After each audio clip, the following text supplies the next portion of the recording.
যথাগ্নির্দাহিকা শক্তি রামকৃষ্ণে স্থিতা হিয়া সর্ববিদ্যা স্বরূপাং তাং শারদাং প্রণমাম্যহম। শ্রীমৎ স্বামী গম্ভীরানন্দ মহারাজ প্রণীত শ্রীমা সারদা দেবী গৃহিণী পর্ব 2।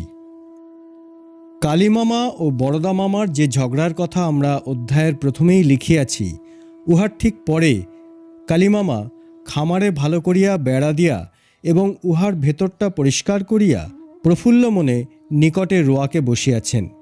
সেই সময় মায়ের বাড়ির সামনের রাস্তা দিয়া প্রসন্ন মামার খামারে ধানের বস্তা যাইতেছে। উহা চলিয়া গেলে কালীমামা একটু ছোট গলায় বলিতেছেন, এই তো পাথর দুটি, সামনের বড় বড় দুইটি মাকড়া পাথর দেখাইয়া, কতদিন থেকে এখানে পড়ে আছে, দিদির জন্মস্থানে বসানো হলো না। যদি শরৎ মহারাজকে বলে ওই জমিটুকু দিদির নামে করে নেবার পর আমরা থাকতে থাকতে দিদির একটি মন্দির হয়, তবে কত আনন্দ হবে। ওই পাথর মায়ের জন্মস্থান চিহ্নিত করার জন্য রাঁচির ভক্তেরা কিছুদিন পূর্বে আনিয়াছিলেন, কিন্তু মামারা একমত না হওয়ায় উহা করা হয় নাই। মাতা ঠাকুরানীর দিকে চাহিয়া কালীমামা বলিতেছেন, আমার অংশটি দিদি আমি এখনই লিখে দিচ্ছি, আর সব তুমি দেখো দেখি। আমাকে শরৎ মহারাজ যা দিতে হয় দেবেন। আমার প্রাণের ইচ্ছা এখনই ওটির একটা ব্যবস্থা হয়। এখানে বলিয়া রাখা দরকার, ওই জমির যে অংশ কালীমামার, সে স্থানটুকু তাহার কোনো কাজেই লাগে না। অপর ভ্রাতারা উহা একযোগে ব্যবহার করেন। শ্রীমা সাধারণভাবে শুনিয়া গেলেন, একটু আধটু উত্তর দিলেন মাত্র। সন্ধ্যার সময় তিনি বলিলেন, দেখো বড়দা, কালী এখন যে কথা বললে, আজ শরৎকে তোমার চিঠিতে সব লিখে দাও।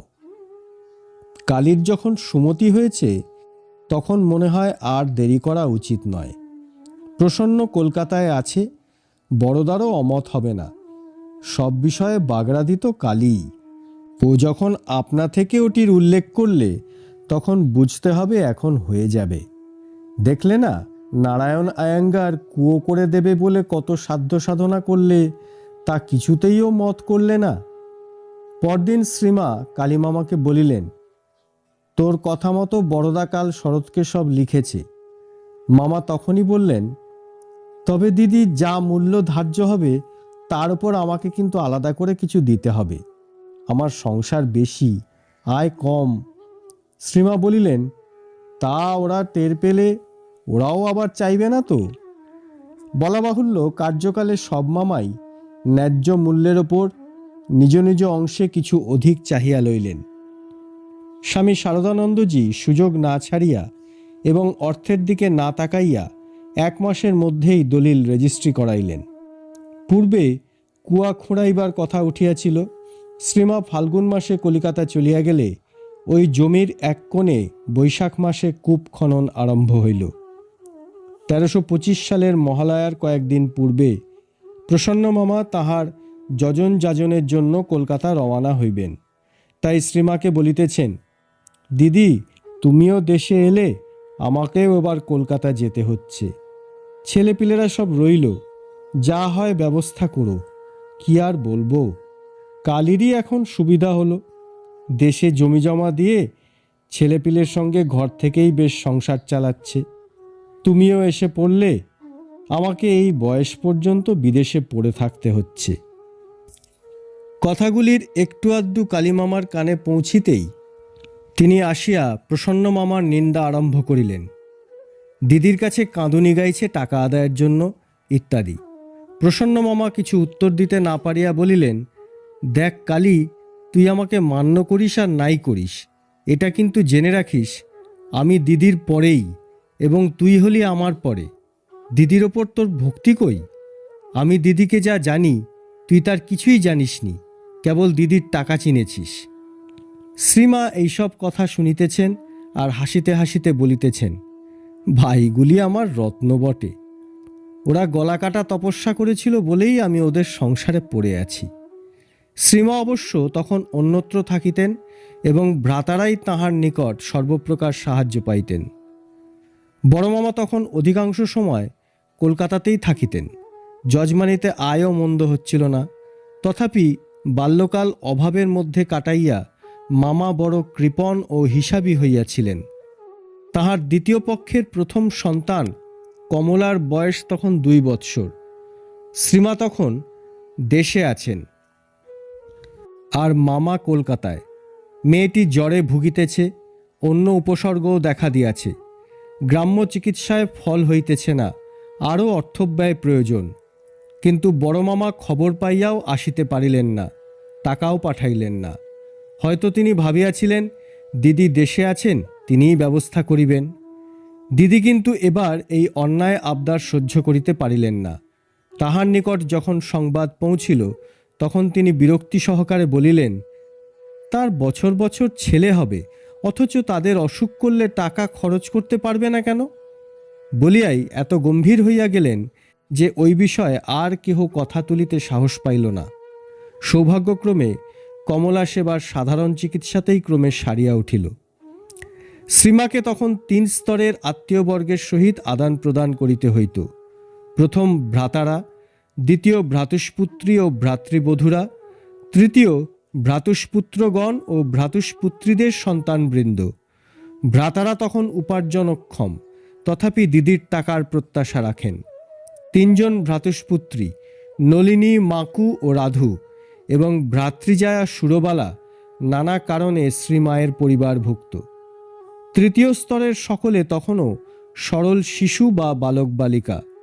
এই প্রত্যেক স্তরের সহিত তাহার আচার ব্যবহার প্রত্যেকের বয়সের অনুরূপ ছিল।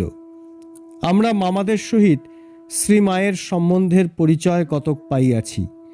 এখন দ্বিতীয় ও তৃতীয় স্তরের আত্মীয়দের প্রতি ব্যবহারের সহিত পরিচিত হইব এবং দেখিতে পাইব যে বয়স্কদের প্রতি অতি প্রতিকূল অবস্থার মধ্যে শ্রীমা স্নেহসিক্ত চিত্তে ও অকম্পিত হস্তে স্বীয় কর্তব্য পালন করিলেও তাহার স্বভাব কোমল হৃদয়ের প্রকৃত স্ফূর্তি হইত ছোটদের সহিত আচরণে।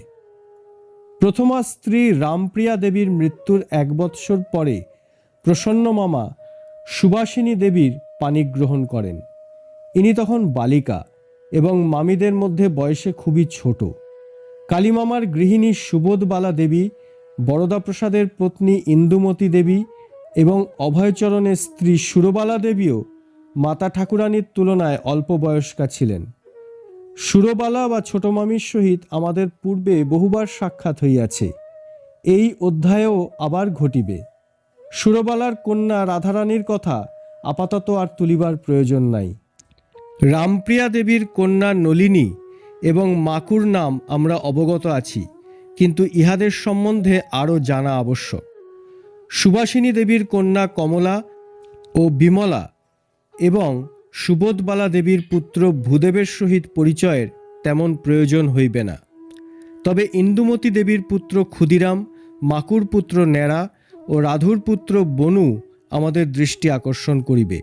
রাধারানীর বিবাহের পূর্বে নলিনী দিদি ও মাকুর বিবাহ হয়। শ্বশুরবাড়ির দারিদ্র্য ও অনাদরের জন্য নলিনী দিদির সেখানে থাকা সম্ভব হইত না। তাহার জননীর মৃত্যুর পর হইতে তিনি পিসিমার সহিত বাস করিতেছিলেন। তাজপুরের জমিদার বংশে সমর্পিতা মাকুও নানা কারণে অধিকাংশ সময় পিসিমার সঙ্গে থাকিত, শ্বশুরালয় কচ্চিৎ যাইত। এমনকি তাহার স্বামী প্রমথও অনেক সময় শ্রীমায়ের কাছে থাকিতেন। রাধুর স্বামী মন্মথকেও প্রায় তাহার গৃহে দেখা যাইত। শ্বশুরালয়ে স্নেহে বঞ্চিতা নলিনী দিদির প্রতি মায়ের একটা স্বাভাবিক স্নেহ ছিল। সুতরাং দোষ ত্রুটির প্রতি দৃষ্টিপাত না করিয়াই তিনি এই ভ্রাতুষ্পুত্রীটিকে নিজ সকাশে রাখিতেন। এক রাত্রে যখন সকলে ঘুমাইতেছেন তখন নলিনী দিদির স্বামী প্রমথনাথ ভট্টাচার্য নিজ বাটি গোঘাট হইতে গরুর গাড়ি লইয়া জয়রামবাটিতে আসিলেন। উদ্দেশ্য নলিনী দিদিকে লইয়া যাইবেন। দিদি শ্বশুরবাটির আতঙ্কে দরজায় খিল দিলেন এবং ভয় দেখাইলেন যে আত্মহত্যা করিবেন। শ্রীমা দ্বার খুলিতে অনেক সাদাসাদি করিলেন, পরে কথা দিলেন যে এবারে তাহাকে শ্বশুর গৃহে পাঠানো হইবে না। তখন দিদি বাহিরে আসিলেন। গোলমালে সারা রাত্রি কাটিয়া গেল। শ্রীমা ততক্ষণ লণ্ঠন জ্বালিয়া দিদির দরজায় বসিয়া কাটাইলেন। প্রভাত হইলে আলো নিবাইয়া তিনি ঠাকুরদের নাম করিতে লাগিলেন। গঙ্গা, গীতা, গায়ত্রী, ভাগবত, ভক্ত, ভগবান, ঠাকুর ঠাকুর। পরে কথায় কথায় বলিলেন, ওর পিসির বাতাস লেগেছে বাবা, তাই যেতে চায় না। নলিনী দিদি খুবই সূচিবায়ুগ্রস্তা, ইহাতে শ্রীমাকে উত্ত্যক্ত হইতে হয়। দিদি অপরকে বলিতেন, পিসিমা এঁটো পাতা মারিয়ে পা ধুয়েই ঘরে চলে আসেন, কাপড় কাচেন না, স্নান তো দূরের কথা। যেদিন বলেন, নলিনী একটু গঙ্গাজল দাও তো, সেদিন বুঝতে পারি তিনি বিষ্ঠা স্পর্শ করে এসেছেন। এমনই ছিল তাঁর সন্দেহাকুল মন। এক শীতের সন্ধ্যায় তিনি কান্না ও অভিমানের সুরে পিসিমাকে জানাইলেন, কি একটা অসুচি স্পর্শ হইয়া গিয়াছে, এখন এই সায়াহ্নে চান করা চলে না, অথচ স্নান না করিয়া ঘরে গিয়া শোয়া কিংবা খাওয়া অসম্ভব, কাজেই সারা রাত্রি খালি গায়ে বাহিরে কাটাইতে হইবে। কেন এমন সময় এরকম হলো বলিয়া দিদি কাঁদিতে লাগিলেন। শ্রীমা অনেক প্রবোধ দিলেন, যুক্তি শুনাইলেন, কিন্তু কিছুতেই কিছু হইল না। দিদি করুণ সুরে কাঁদিতে লাগিলেন, এ সংসারে আমার বলতে কেউ নেই। ছেলেবেলা মা মারা গেলেন, বাবা দ্বিতীয় পক্ষের সংসার করেছেন, চোখেও দেখেন না, স্বামীর সংসারেও শত্রু, ইত্যাদি। ভোজনের সময় হইল, তখনও তিনি ফোঁপাইয়া কাঁদিতেছেন। বিরক্তি ভরে সকলে স্থির করিলেন, আজ তাহাকে শিক্ষা দিতে হইবে, তিনি ওখানেই সারা রাত্রি পড়িয়া থাকুন। সকলে ঘুমাইতে গেলেন এবং যাইবার পূর্বে শ্রীমাকে অনুরোধ করিয়া রাখিলেন, তিনি যেন কোনো কোমলতা না দেখান। তথাপি মধ্যরাত্রে হঠাৎ শোনা গেল শ্রীমায়ের দরজা খোলার শব্দ। তিনি বাহিরে আসিয়া কোমল কণ্ঠে বলিলেন, নলিনী, ও মা নলিনী, ওঠ মা, ঘরে চল। কেন বাইরে ঠান্ডায় কষ্ট পাচ্ছিস মা? কিন্তু দিদির কোনো সাড়া শব্দ নাই। শ্রীমা স্বগত হইয়া বলিয়া যাইতেছেন, আহা, নলিনী ছেলে মানুষ, বুদ্ধি কম, বুঝতে পারে না, তাই রাগ করে কষ্ট পায়, আর সকলেও তার ওপর বিরক্ত হয়। অবশেষে শ্রীমায়েরই জয় হইল। দিদি শেষ রাত্রে ঘরে গিয়া শুইলেন। পল্লীগ্রামের সংকীর্ণতায় নলিনী দিদির মন পূর্ণ ছিল। একবার ডোমেরা বিড়া লইয়া আসিলে শ্রীমা বলিলেন, ওইখানে রাখো। তাহারা খুব সাবধানে উহা রাখিল। তবু নলিনী দিদি চেঁচাইয়া উঠিলেন, ওই ছোঁয়া গেল, ওসব ফেলে দাও। আর গালি দিতে লাগিলেন, তোরা ডোম হয়ে কোন সাহসে এমন করে রাখতে যাস? তাহারা তো ভয়ে অস্থির। তখন শ্রীমা তাহাদিগকে সান্ত্বনা দিলেন, তোদের কিছু হবে না, কোনো ভয় নেই। আবার তাহাদিগকে মুড়ি খাইবার পয়সা দিলেন।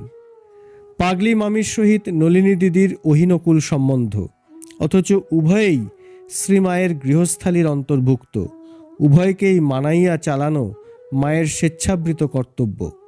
তিনি বলিতেন, যা কিছু করো না কেন, সকলকে নিয়ে একটু মান দিয়ে পরামর্শ শুনতে হয় বই কি, একটু আলগা দিয়ে সব দিক দূরে দূরে লক্ষ্য করতে হয়, যাতে বেশি কিছু খারাপ না হয়। আমি এই যে রাধুর ঘরে তত্ত্ব পাঠাবো, তার নলিনীর সঙ্গে পরামর্শ করি। ওতে ছোট বউ এতে সাপে নেউলে, ও তার ভালো দেখতে পায় না, সে ওর ছায়া মারাতে চায় না।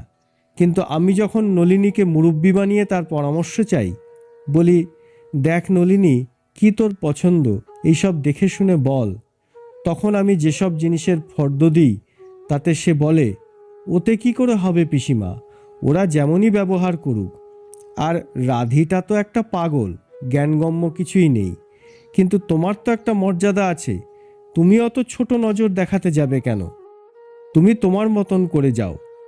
এই বলে ফর্দ বাড়ায়। আমিও মনে মনে হাসি।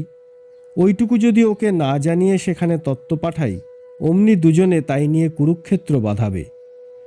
দেখ, সব লোককে কিছু কিছু অধিকার দিয়ে নিজেকে একটু নিচু হয়ে চলতে হয়। আমি এই ধিঙ্গি নিয়ে তাদের হাওয়া বুঝে কত সাবধানে চলি, তবু সময় সময় লেগে যায়, যেন ওটা হচ্ছে ওদের স্বভাব। কি করব বল? ভাবি, তার সংসার তিনিই দেখছেন। মাকুর দায়িত্ব শ্রীমা নিজের ওপর লইয়াছিলেন। তাহার কল্যাণের জন্য তিনি তাহার শ্বশুরবাড়ির লোককে পর্যন্ত সন্তুষ্ট রাখিতেন। বলিতেন, তাদের খুব আদর যত্ন না করলে একটুতেই ফোঁস করে। মাকু রাধু অপেক্ষা কিছু বড়। শ্রীমা যখন কোয়ালপাড়ায় রাধুকে লইয়া বাস করিতেছিলেন, 1919 খ্রিস্টাব্দ, তখন নলিনী দিদির মনে এই ভাবিয়া ঈর্ষার উদয় হইল যে শ্রীমা রাধুর জন্য অযথা অর্থ ব্যয় করিতেছে, অথচ আসন্ন প্রসবা মাকুর দিকে দৃষ্টি দিতেছেন না। তিনি প্রথম বলিতে লাগিলেন, পিসিমা, তুমি এত ব্যস্ত হচ্ছ কেন? রাধুর কিছুই হয়নি। পরে কারণে অকারণে পাগলি মামির সহিত ঝগড়া বাঁধাইতে লাগিলেন। অবশেষে মাকুকে পরামর্শ দিলেন যে এই অনাদরের মধ্যে তাহার ওখানে না থাকিয়া জয়রামবাটি চলিয়া যাওয়া উচিত। শুধু তাহাই নহে, মায়ের অনুমতির অপেক্ষা না রাখিয়া তিনি নিজেই পালকি ডাকাইয়া মাকু ও তাহার পুত্র ন্যাড়াকে লইয়া তথায় চলিয়া গেলেন। মা তখন দ্বিপ্রহরে বিশ্রাম করিতেছিলেন। ঘর হইতে শুনিতে পাইলেন নলিনী দিদি চিৎকার করিতেছেন, মা কি এখনো দাঁড়িয়ে আছিস? শিগগির আয়। দেখিয়া শুনিয়া শ্রীমা দুঃখ করিয়া বরদা মহারাজকে বলিলেন, যাবার সময় ছেলেটাকে পর্যন্ত প্রণাম করিয়ে নিয়ে গেল না। যা হবার তাই হবে, আমি আর কি করি বলো? তবে তোমার আরও টানাপোড়েন বাড়ল। রোজ গিয়ে খবর না আনলে আরও অভিমান বাড়বে। শ্রীমা প্রত্যহ সংবাদ লইতেন। ন্যাড়া অসুস্থ হইলে চিকিৎসার ব্যবস্থা করিলেন, কিন্তু ন্যাড়া 3 দিন মাত্র ডিপথেরিয়ায় ভুগিয়া দেহত্যাগ করিল। এইসব কথা আমরা পূর্বেই বলিয়াছি। শ্রীমা জয়রামবাটি যাইতে প্রস্তুত হইতেছিলেন, কিন্তু সে সুযোগ আর মিলল না। ন্যাড়ার মৃত্যু সংবাদ পাইয়া তিনি ডাক ছাড়িয়া কাঁদিয়াছিলেন। সে তাহার এতই প্রাণের বস্তু ছিল। সে রাত্রে তাহার আহারে আদৌ প্রবৃত্তি হইল না। তথাপি তিনি উপবাসী থাকায় অপরদেরও খাওয়া হইতেছে না জানিয়া একটু দুধ ও লুচি মুখে দিলেন। তাহার খেদ পরদিনও চলিয়াছিল। এমনকি অনেক দিন পরেও ন্যাড়ার স্মৃতিতে তাহার নয়নোদ্বয় অশ্রুসিক্ত ও স্বর গদগদ হইয়া আসিত। বালকের মৃত্যুর পর তিনি বলিয়াছিলেন, ছেলেটা কোনো যোগভ্রষ্ট সাধক বা মহাপুরুষ ছিল। সামান্য একটু বাকি ছিল, সেটুকু ভোগ হয়ে গেল। শেষ জন্ম। এই বয়সের ছেলের মধ্যে অত সৎসংস্কার দেখা যায় না। কোথা থেকে রোজ গুলঞ্চ ফুল এনে আমার পায়ে দিয়ে পুজো করত। শরৎকে লাল মামা বলতো। লিখতে পড়তে কিছুই শেখেনি, মাত্র 2.5 কি 3 বৎসর বয়স। শরতের অনুকরণে একটা কাঠের ভাঙা বাক্স সামনে নিয়ে রোজ শরৎকে চিঠি লিখতে বসত। কি কি লিখছে এখানের সংবাদ সব মুখে বলতো। ন্যাড়ার মৃত্যুর পরদিন সন্ধ্যায় আরামবাগের মনীন্দ্রবাবু ও প্রভাকরবাবু বিদায় লইতে আসিলে শ্রীমা তাহার কথা তুলিয়া সজল নয়নে বলিলেন, সে বলতো ফুল লাল করেছে কে? আমি বলতুম ঠাকুর করেছেন। কেন? তিনি পড়বেন বলে। ন্যাড়ার মৃত্যুর 8-10 দিন পরেও শ্রীমায়ের চক্ষে জল দেখিয়া জনৈক ভক্ত বলিলেন, সংসারী লোকের ছেলেমেয়ের মরণে তাদের কিরকম কষ্ট হয় তা বোধহয় এবার আপনিও বুঝতে পেরেছেন। শ্রীমা উত্তর দিলেন, তা কি আর বলতে?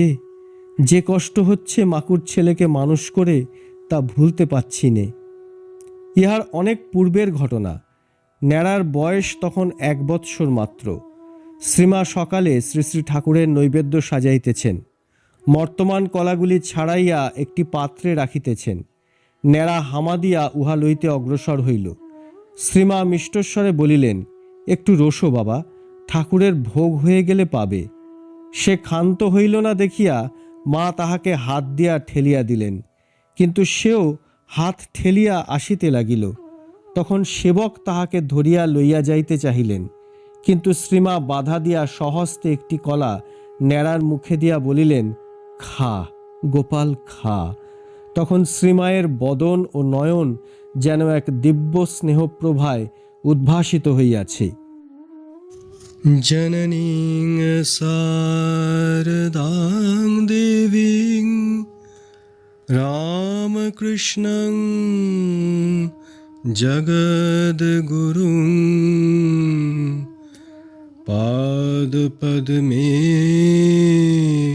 তয়ো শ্রিত্বা প্রণমামি মুহুর্মুহুঃ।